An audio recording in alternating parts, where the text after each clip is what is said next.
What's up, people? I'm Shaggy, the Opinionated Hippie, and today I'm going to be ranking Roxy Music's studio albums according to how I like them. It's just a list of my favorite from number 8 to number 1 because they released 8 studio albums.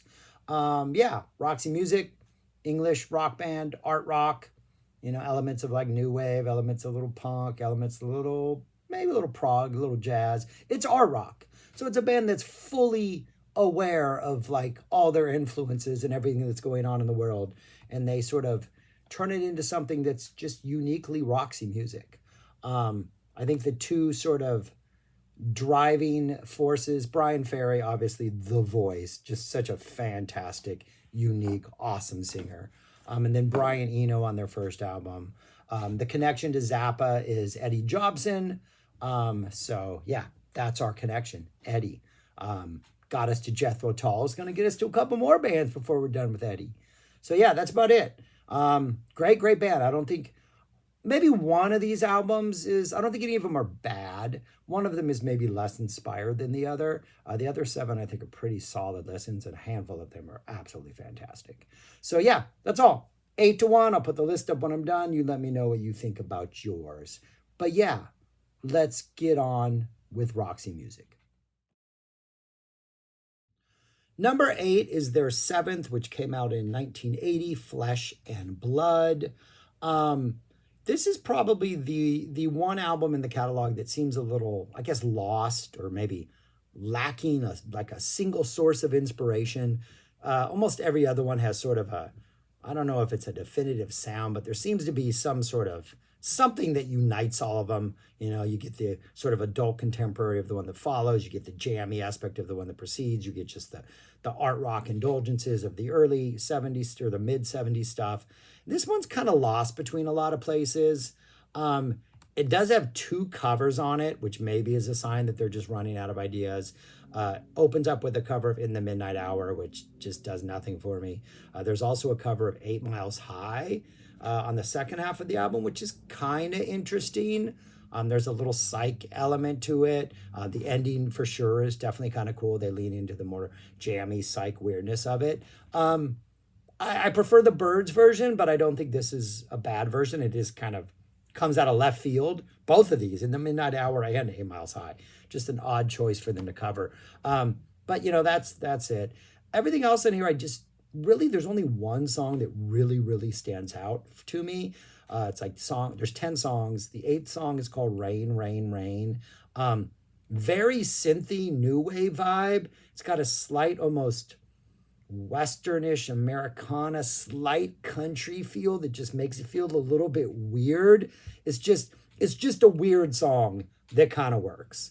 There's 2 other songs, My Only Love, which closes side A, Running Wild, which closes side B. Both of these kind of lead towards that sort of more adult, contemporary Avalon, Brian Ferry being a crooner type vibe that would make Avalon such a hit. You get a little taste of that a couple times on this album. Everything else, you get a lot of new wave. A couple songs almost have this like percussive intro that kind of sounds like Blondie's Heart of Glass. So we're getting a little like disco element, some electronic element, some little more new wave element, but it doesn't doesn't feel like they're as committed to it, or as they're like ready to like tweak it and make it weird and make it like Roxy music unique. Some neat sounds in here, Over You, nice 70s pop rock. But yeah, for the most part, it's not bad. The bass playing is fantastic. This is the first album without their drummer. He had left, their original drummer. What was his name? Thompson had left before this one, so they're really just down to a trio on this album. Yeah, Paul Thompson had left. So McKay is still there, Manzanera's still there, Ferry's still there. But there's just, it seems to be lacking a little bit of inspiration. It's still good, still Roxy music, but I think this clearly, at least for my taste, is the weakest of their 8 albums. But that would be number 8, Flesh and Blood. Number 7 is their 8th. Those 2 switch places. Avalon came out in 1982. The lead single for this, More Than This. I cannot sing it like Brian Ferry can. was all over MTV in MTV's early days. Watched this video many a late night when I was staying at my stepmom's house because she had MTV and we did not.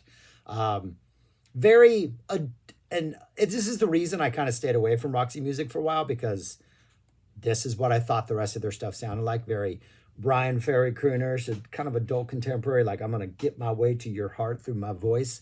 Um, I've grown to like it a lot more over the years when I realized their evolution. Um, but it's a much, there's still moments of like Roxy music, early stuff, but for the most part, I think this is more of a, it feels like a grown up, mature, like Brian Ferry just singing and winning his way to your heart type thing. More than this. Just smooth.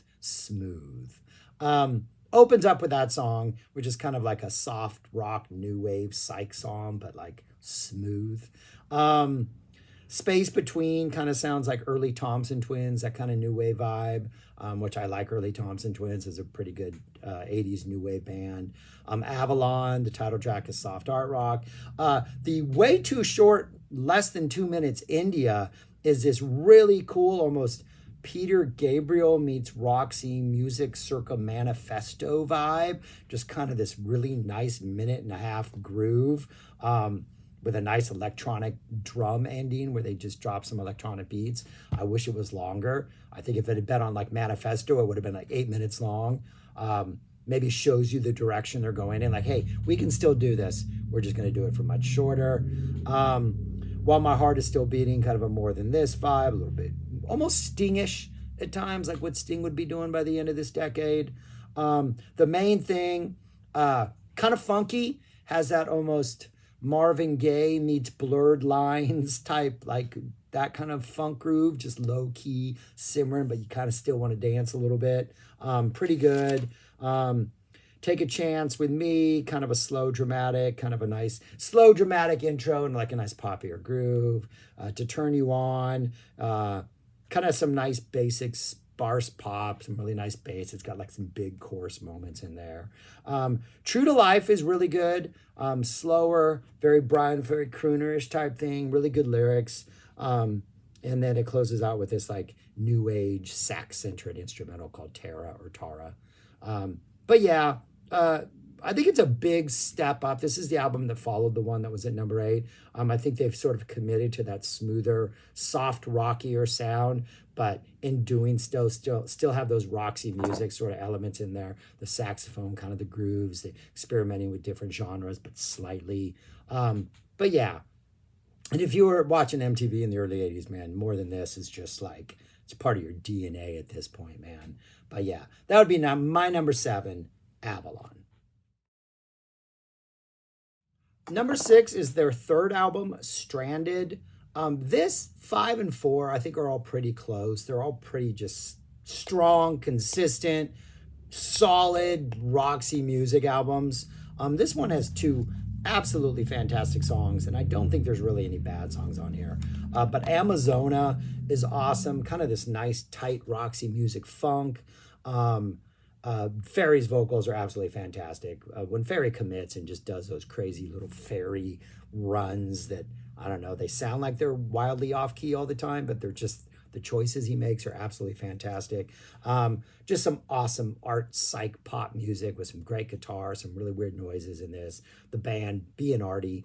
This is the first album without Eno was on the first 2. Both the original bassist and Eno are gone after this one. And this is one Jobson joins them for. And then Gustafsson starts playing bass.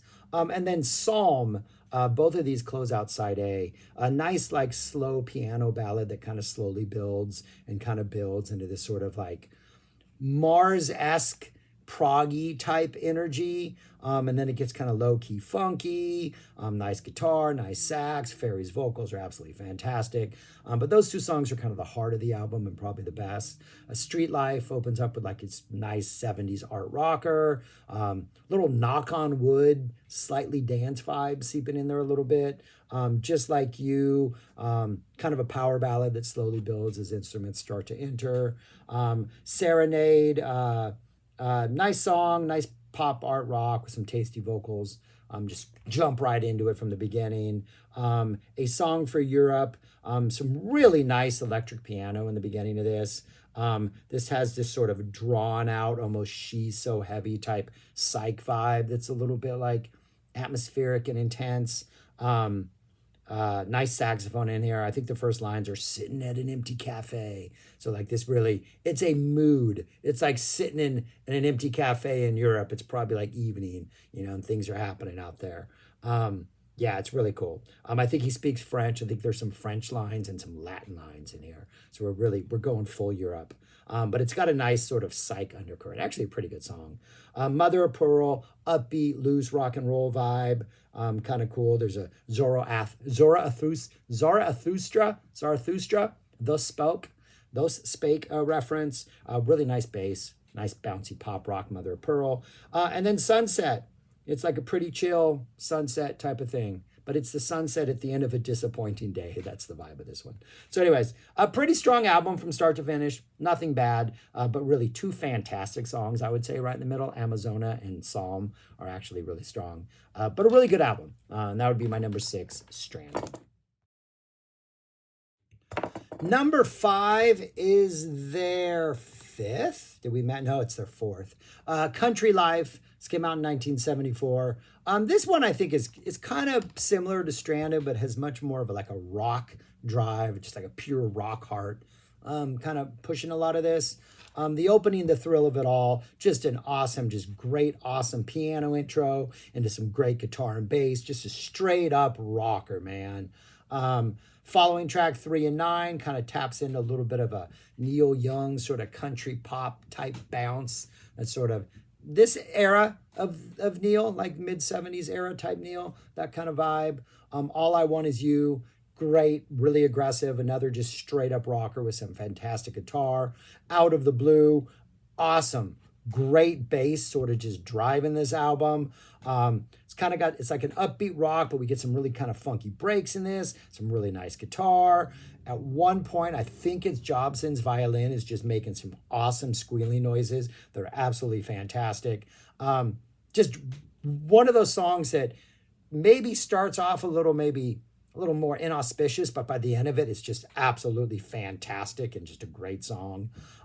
If It Takes All Night, it's kind of country rock fun, a little harmonica, some like 50s type sax in there. Bittersweet, which opens up the second side, is probably the most dramatic song in here yet. Kind of like a nice, slow, big opening that once we get like to the actual drop, about the minute 35, things get like super weird and funky. You get like this sort of marching psych beat for a while, and there's this slow, jazzy, almost King Crimson, circus-esque type vibe going for a while. You get some lyrics in German. It almost sounds like some really weird cabaret psych art rock type thing. It's kind of all over the place in like the best way possible. Like Bittersweet is one of those reasons why Roxy Music is such a special band. It's when like all these just disparate elements are somehow working together to like succeed. Triptych is kind of probably the most Baroque, most arty thing here. Very psych kind of pop, but also that has more to like that sort of retro psych pop Baroque flavor. Casanova, nice hard rock sway to this, kind of funky, very confident song, as a Casanova should be. A really good time, kind of a nice piano ballad with a nice kind of slow burning groove. And then Prairie Rose, super funky bass in this thing. Nice, just kind of art rock groove, squealing sax, got some guitar solos in there, closes out the album in pretty strong fashion. From the opening, the thrill of it all, which just kind of grabs you by the throat and just drags you along for the entire ride. This one, it rocks a little harder than Stranded, hits a little harder than Stranded, gets weird for a couple songs, but for the most part, stays kind of a straight course, but a really good, enjoyable straight course. But yeah, my number 5, a fantastic album, Country Life. My number 4 is their 5th, came out in 1975, Siren. This is 2 of the greatest songs this band ever dropped. Just 2 hook-laden, catchy classics. The opening, Love Is the Drug, which is one of the best starts I think it starts with like the car and that the drums come in, kind of just super, super, super funky, man. Just one of their funkiest songs. So catchy. And then the last song on here, it's not the other one I'm talking about, the other drop dead classic, Just Another High, like unites the opening and the closing. Another song, you know, sort of connecting back to that love is a drug and just another high is the love he's talking about. But really good closer song. But the other song on here that's just absolutely brilliant is the 3.5 minute She Sells, which is just awesome piano driven rocker that is just like tempo shift in the middle of it that is absolutely fantastic. A great rhythm, everything about this. Dun, dun, dun, dun, dun, dun. And then the drums are just absolutely sick. The playing on this album is so ridiculously tight. The bass. We need to give an extra shout out to the bass player on this, John Gustafson, because he is absolutely killing it on this album and on most of these albums that he's on. But Love is a Drug opens up with just a home run. End of the line, sort of a mid-tempo crooning song, really great bass lines in there. Sentimental Fool has this kind of like slow, ominous opening, and then we kind of get a drop in like this ballady vibe. Really nice bass in this. Again, the bass, people, the bass. Whirlwind is kind of a big art rocker that has some comes in like a whirlwind, has just some very like, I'm going to come in and wreak havoc type energy before we depart. It's about love. Some good guitar energy in here. She Sells opens up the second half of the album. Absolute banger. Just absolutely fantastic. Piano rockers, man. Those are the thing. Could It Happen to Me? Another great song on here. Great melody. Very pop album. But this song, I mean, very pop song, but the pop hooks work. Good 70s pop song in that. Both Ends Burning is just a beast. Absolute amazing groove. Amazing saxophone in here, energy. Great energy. Just great groove the entire thing. This absolutely amazing aggressive guitar solo at the end. Fantastic. Nightingale, nice like strumming 70s soft rock type intro that we drop into like some bigger energy, some more like rock pop, but we're definitely flirting with soft rock vibes throughout the entire thing. It's kind of a nice contrast within the song every time we go into that little softer vibe. And then we close out with Just Another High. Kind of a nice ballad. Has ballad energy, but eventually turns into like this slightly mid-tempo to upbeat rock pop type song. Not a bad song on here. I think maybe the end of side A between Love is the Drug and She Sells dips a little bit in quality. Side B is absolutely ridiculous, but Love is the Drug, She Sells, Both Ends Burning, Could It Happen to Me? Like, you got 4 absolute classic songs on here, and none of this is bad. But yeah, but after the Love is the Drug, man, it's just like grand slam, and then we got a couple singles after that. It's a while before we get the next home run. So a little bit of a dip, but not much of a dip, but still a really strong album. But yeah, that'd be my number 4, Siren. My number 3 is their 6th, Manifesto, and to me, the music on this sounds like the cover of that album. It feels like a party. It feels like somebody's laying down some ridiculous grooves and a bunch of people are in the room having a good time enjoying them. Yeah, it's a groove album. It's like, this one feels like they had the less to prove, and so they just went into the studio and had a good time. Like, I don't know, this album just makes me feel good. Opens up with Manifesto, 5.5 minutes, just this serious, awesome groove that we just like roll right into, man. Around 2:20, the bass kind of ups the movement, like we pick up a little tempo. Vocals don't start about 2.5 minutes into this, and it's just a groove. It's just an absolute groove. Like, we are starting this party, which is like, everybody, like, just get your sweat on. Trash, nice kind of new wave guitar intro, upbeat, quirky, sort of angular XTC type pop.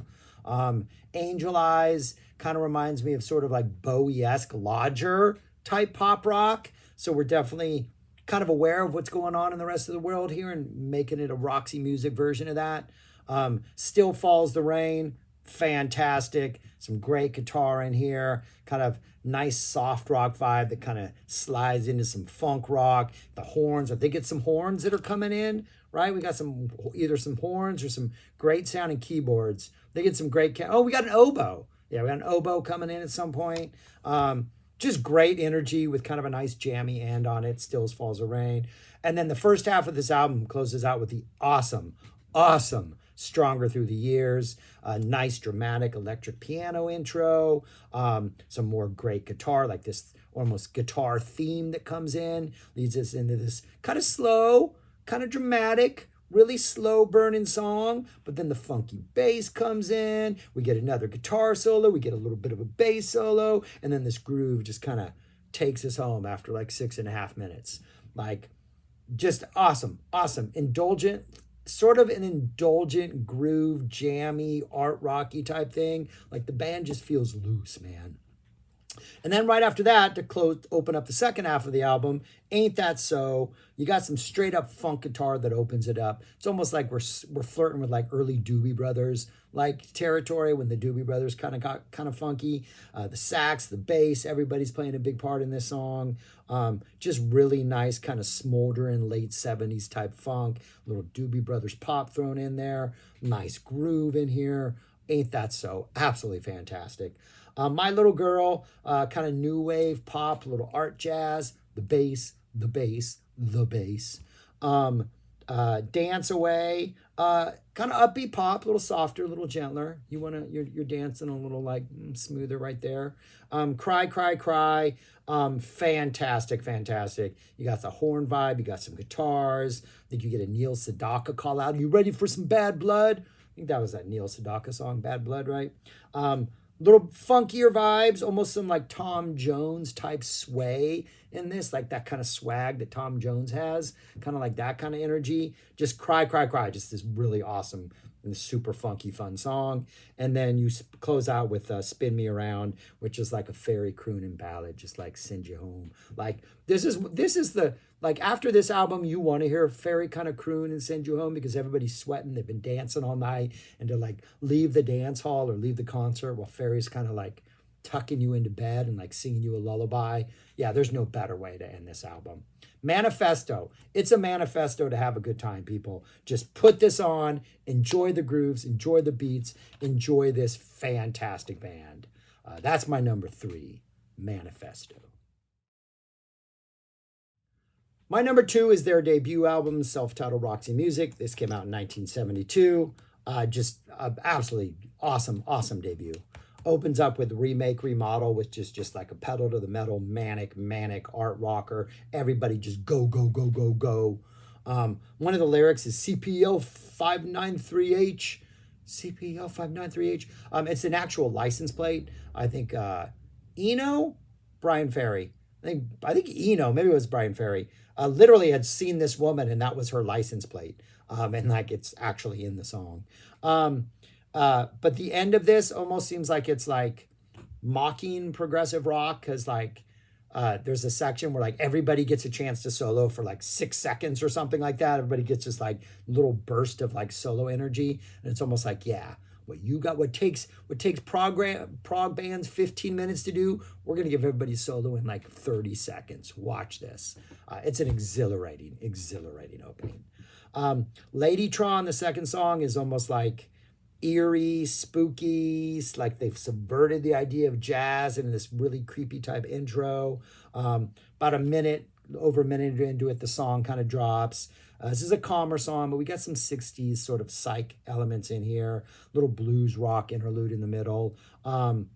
It just, like, you can pinpoint like 60s psych, a little bit of blues rock, a little bit of this, but it still sounds like nothing else. Like, in a way, kind of some of the things they're doing is like, kind of reminds you of King Gizzard more recently, where they're taking these genres that you're familiar with and they're just like, this is the way we do it, sounds like nothing else. And I think Ladytron is a good example of that. If There Is Something, some awesome sort of country rock, jaunty, slide-infused country energy in here, kind of a honky-tonk, Marshall Tucker vibe, but maybe a little honky-tonkier. 2HB, great Oh no, I do have the American one because Virginia Plain's on the American one. I don't think it's on the British one. Virginia Plain, awesome, awesome, weird, bouncy, just really easy to digest pop with lots of really good guitars, keyboards, fun song. Um, 2HB, really nice um, 70s sort of keyboard sound. HB stands for Humphrey Bogart, and there's a "Here's looking at you, kid" type lyrics where Ferry gets to do like a Humphrey Bogart version of Ferry or Ferry version of Humphrey Bogart, kind of upbeat, poppy art rock, art pop. The Bob medley, kind of the biggest dramatic art rockiest thing on here with like little interludes. You get war noises and different like atmospheric sounds in here. Bob stands for the Battle of Britain, so this is like an anti-war song or about war song. Chance Meeting, nice kind of piano ballady with somewhat of like a theatrical type vibe to it. Like there's like very theatrical type solo. Cool atmospheric arty song. Would You Believe is kind of like art pop, a little bit of 50s rock vibe in there with lots and lots of saxophone. Sea Breezes is just an absolute beast of a song. Really nice kind of slow start as Sea Breezes almost demand. Get some really nice sax in there, really like low key type vibe. About halfway through the song, yeah, almost like exactly halfway through the song, things get a little bit funkier. The drums come in. You kind of get kind of a weirder art rock vibe.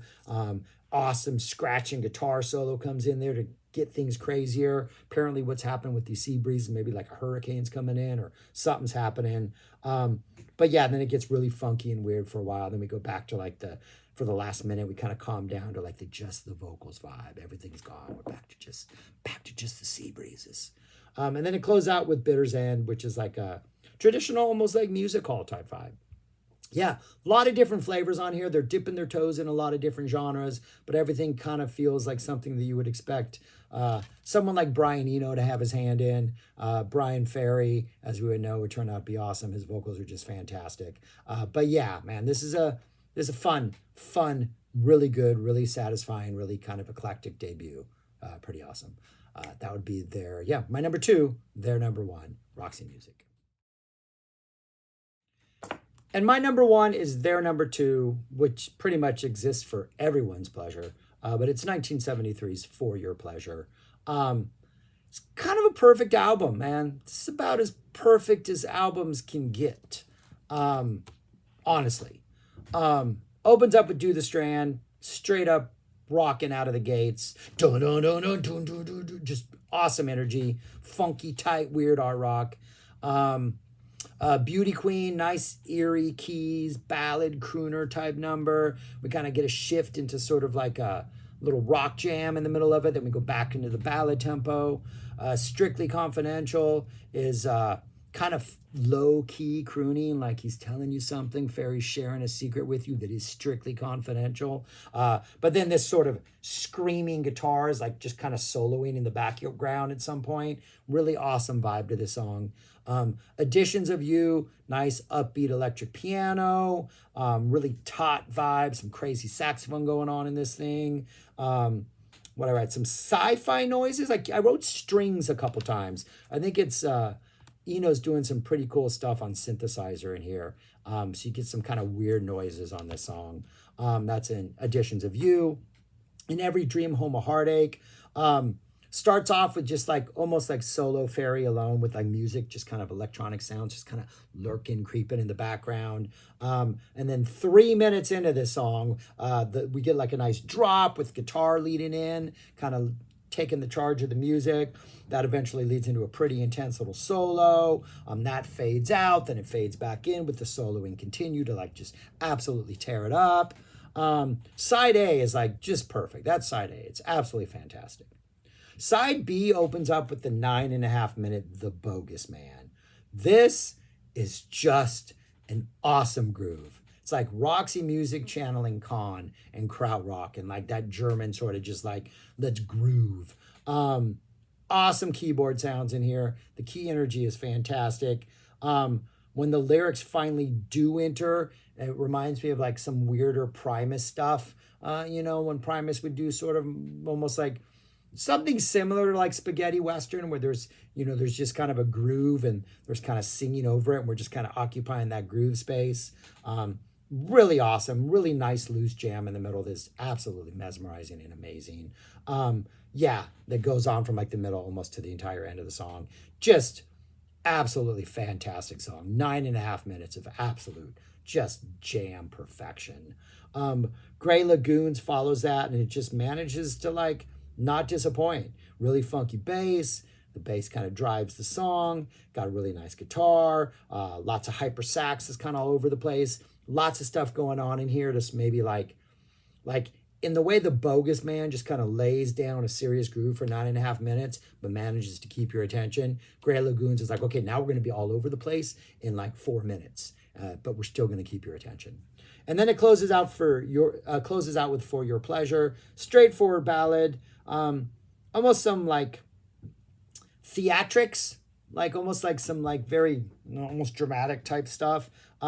We get some kind of Western-esque like guitar runs at one point, some like like low type guitar energy that comes in that's kind of really cool. It's just a really cool like arty, jazzy, proggy type thing, but closes out the album in like really just long, indulgent fashion. Yeah, really, really neat. Tiny little key runs I wrote in there. There's tiny little like keyboard runs that are in there, like just there. Really good way to end the album. Like the side 2 of this has 3 songs. Like the 9.5 minute Bogus Man closes with the 7 minute For Your Pleasure, and you get this weird little all over the place kind of almost like doesn't know what to do between these lengthy monsters, Gray Lagoons. Yeah, this is like a perfect album. I read once somewhere that one critic said that this was the best British album ever made, the best British rock album ever made. I'm not sure I would call it the best British rock album ever made, but it's in the discussion. We can have a discussion because this is a perfect 10. This is an absolutely fantastic album from start to finish. All right, that's my number 1, For Your Pleasure. That is what they look like in typewritten form. Those are the 8. They're all good. I would say those top 3 to me are like top tier. And then you have those middle 3 are pretty great. Avalon, I know a lot of people who like Avalon more than I do. I think Avalon is a pretty strong album. I just think compared to the other, the sound is not the sound I'm seeking. That early stuff has that sort of rockier sound and less of a smooth adult contemporary sound. And then the last one, Flesh and Blood. I think that's easily maybe their least inspired, but it's not bad. But anyways, that's it. Thanks for watching. Let me know your opinion, your list, what your favorite is. If you haven't checked them out and you do, let me know your thoughts on checking them out. That's why I'm doing this, to try to turn people on to more music, appreciate more music. We're all happier when we like music. That's what I believe. All right. Thanks for watching. Subscribe, like, share, comment, do those things. And go listen to any of these. Like start with Siren, Country Live, Stranded, Manifesto, Roxy Music, For Your Pleasure. Yeah, they're all fantastic, man. Go put some Roxy music in your life. Peace. Talk to you later.